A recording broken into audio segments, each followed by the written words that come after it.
Assalamualaikum warahmatullahi wabarakatuh.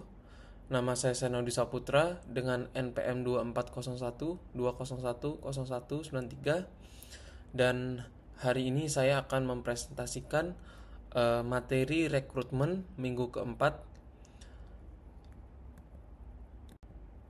Selanjutnya, slide pertama adalah pengertian rekrutmen. Jadi, pengertian rekrutmen adalah proses mencari, menemukan, dan menarik pelamar yang memenuhi kualifikasi untuk mengisi posisi atau jabatan yang kosong dalam suatu organisasi. Menurut Edwin B. Flippo, recruitment is the process of finding and attracting capable applicants for employment. Dan selanjutnya adalah karakteristik rekrutmen. Yang pertama adalah merupakan proses dua arah organisasi dengan pelamar. Yang kedua adalah berfokus pada pemenuhan kebutuhan SDM. Yang ketiga adalah menjembatani antara perencanaan SDM dan juga seleksi. Selanjutnya adalah tujuan rekrutmen. Tujuan rekrutmen dibagi menjadi dua, yaitu tujuan umum dan tujuan khusus. Yang pertama, tujuan umum. Yang pertama adalah memperoleh sejumlah calon karyawan yang memenuhi persyaratan. Yang kedua, menentukan kebutuhan karyawan di masa sekarang dan masa depan. Selanjutnya ada tujuan khusus. Yang pertama adalah mendapatkan kumpulan calon karyawan yang qualified.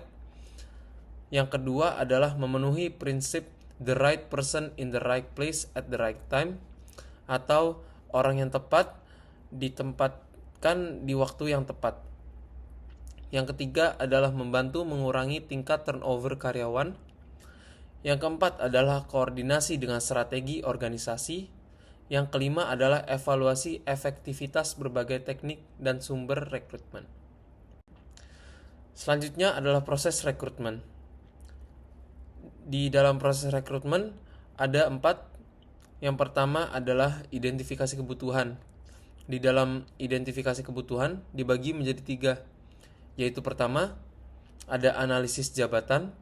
Yang kedua adalah perencanaan sumber daya manusia. Yang ketiga adalah permintaan manajer. Selanjutnya, proses rekrutmen yang kedua adalah persiapan rekrutmen. Di dalam persiapan rekrutmen ini ada yang pertama penyusunan strategi. Yang kedua adalah penentuan kualifikasi. Yang ketiga adalah pemilihan metode. Proses rekrutmen yang ketiga adalah pelaksanaan rekrutmen.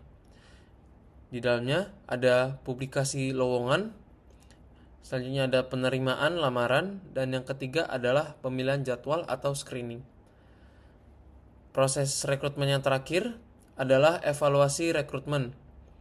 Yang pertama adalah jumlah pelamar, yang kedua adalah kualitas pelamar, yang ketiga adalah efisiensi biaya dan waktu. Selanjutnya adalah sumber rekrutmen. Sumber rekrutmen dibagi menjadi 2, diantaranya adalah internal dan eksternal.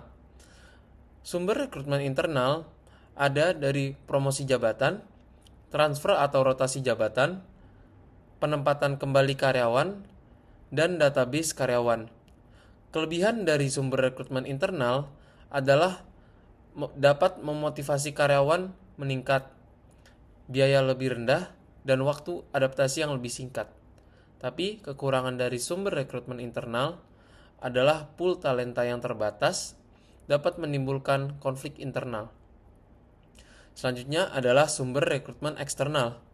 Sumber rekrutmen eksternal bisa didapatkan dari iklan media, lembaga pendidikan, agensi tenaga kerja, bursa kerja, internet atau media sosial, dan employee referral.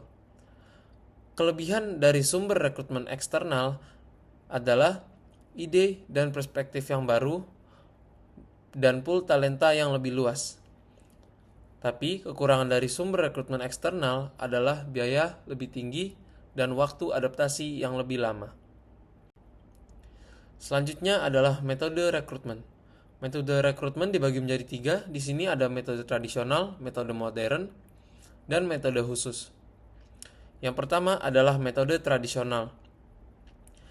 Di dalam metode tradisional ini ada walk-in, job fair, employee referral, dan iklan di media cetak. Selanjutnya adalah metode rekrutmen dengan metode modern. Yang pertama ada e-recruitment, yang kedua ada rekrutmen berbasis media sosial, aplikasi mobile, dan artificial intelligence dalam screening. Yang terakhir adalah metode khusus. Yang pertama adalah campus recruitment, yang kedua adalah rekrutmen outsourcing, yang ketiga headhunting, yang keempat assessment center. Selanjutnya adalah tantangan dalam rekrutmen. Tantangan dalam rekrutmen dibagi menjadi dua, ada tantangan internal dan tantangan eksternal. Dari tantangan internal dalam rekrutmen meliputi keterbatasan anggaran, kualifikasi yang terlalu tinggi, deskripsi pekerjaan yang tidak jelas, dan kurangnya koordinasi. Tantangan eksternal berupa kelangkaan talent, kompetisi untuk mendapatkan kandidat terbaik, perubahan ekspektasi generasi baru, dan perkembangan teknologi. Organisasi harus mengatasi tantangan ini untuk memperoleh SDM yang berkualitas. Yang terakhir ada kesimpulan. Jadi kesimpulannya adalah rekrutmen adalah proses penting dalam manajemen sumber daya manusia yang membutuhkan perencanaan strategis dan kombinasi metode yang tepat. Evaluasi berkala diperlukan untuk meningkatkan efektivitas, dan organisasi harus beradaptasi dengan perubahan teknologi dan pasar tenaga kerja. Rekrutmen yang baik tidak hanya mengisi posisi kosong, tetapi juga memastikan pengembangan talenta organisasi untuk masa depan. Sekian presentasi dari saya untuk materi rekrutmen minggu keempat. Terima kasih.